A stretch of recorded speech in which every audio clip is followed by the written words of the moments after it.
Well, we're going to walk up to the top of Baldy Top. We just saw the sign. We're not far out of Quilpie, and we'll see what we see. John's disappointed because it's close to the aerodrome, so no drone. Is that right? No coffee shop.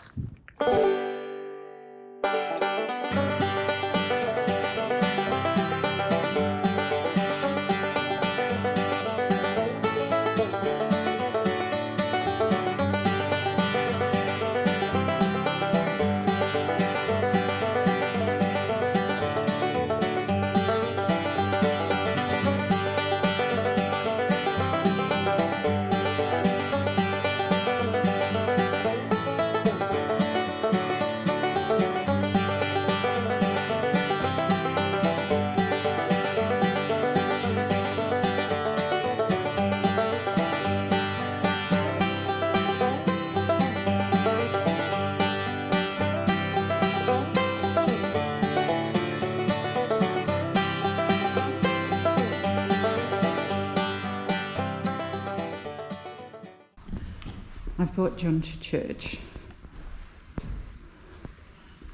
because I wanted to look at the altar.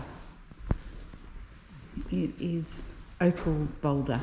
Take your hat off, will ya? Come on. Oh shit, look at that. That's amazing. It's all opals.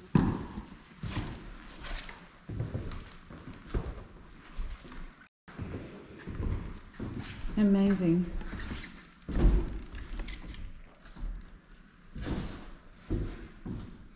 Always pays to ask the locals what's interesting around, hey? This is a beautiful little church. Catholic. Very lovely.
Welcome to the lake just outside of Quilpie.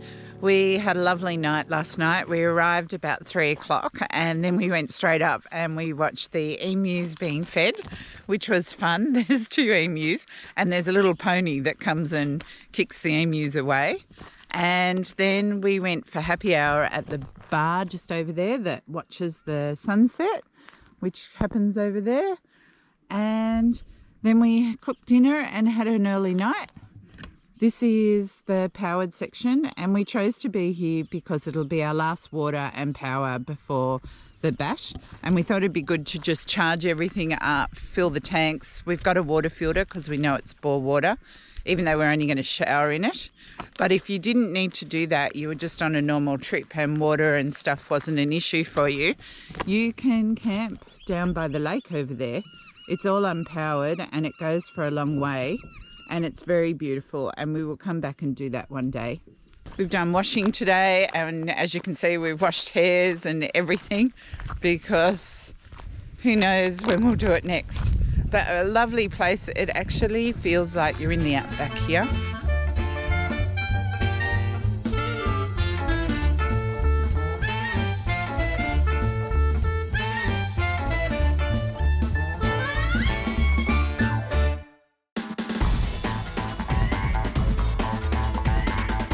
Here we are on the side of the road, 195 k's out of Quilpie, because his tyre pressure alarm system kept going off.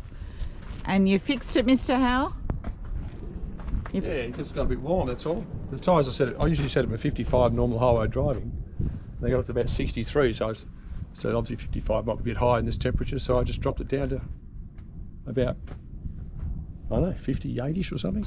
You can't remember, you just did it. 58, because it just got too warm. And it's busy on the road, which we expected because of the bash, but it's a pretty cool stop.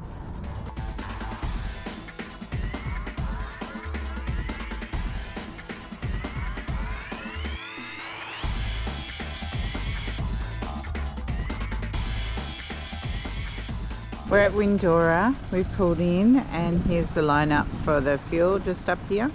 This is our first lineup for fuel, like proper lineup for fuel. And it smells so good, whatever the hotel's selling. Just smells nice because it's lunchtime. And there's not much here, but it's pretty and well kept after. And they have a population of 80. I'm just putting the video together, and it's a few days later, and I realised we didn't tell you what happened in Windorah and why we were a little unsettled that we chose not to stay there.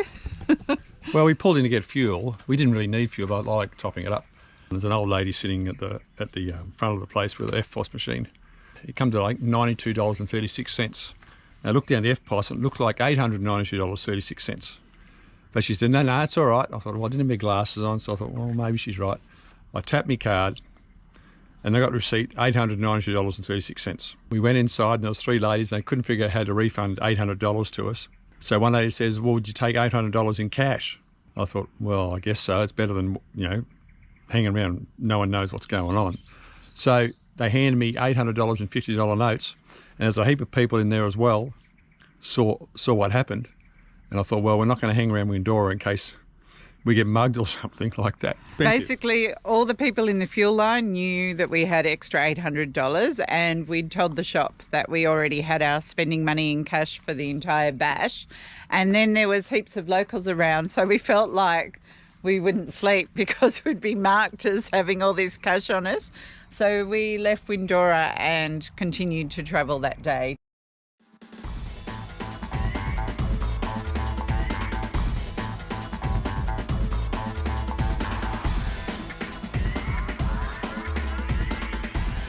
When we decided to do this trip and go to the bash, one of my wishes was to camp in a really open, clear space where you really felt like you were remote.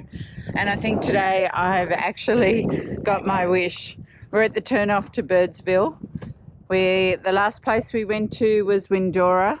And at the moment there's a lot of people all the way over there and one over there. I'm sure there'll be more. One mobile phone point over there. And that's right, we get great mobile phone coverage because there's a mining thing, I think, not just down the road.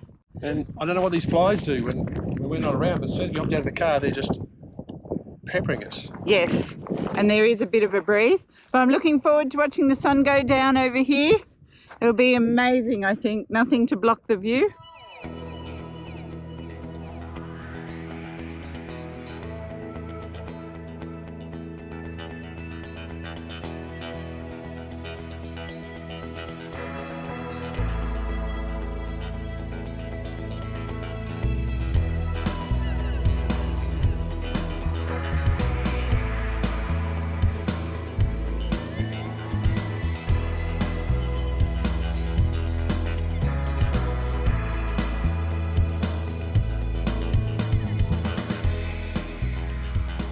As the sun's rising and you walk around, you realise just how alive this little area is. There's so many wildflowers out everywhere, obviously responding to the rain. And then when you look closely, you see all these holes and burrows and little tracks and scratchings where nocturnal animals are obviously living. It's really a wonder to walk around.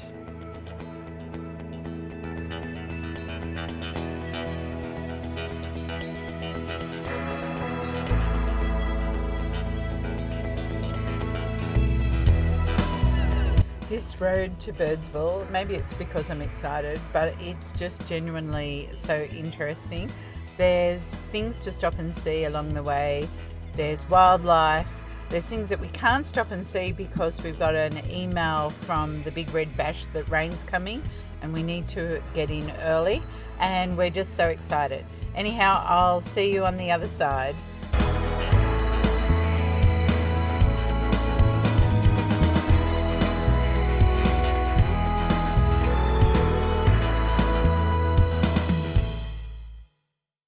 I just found out that I'm colourblind.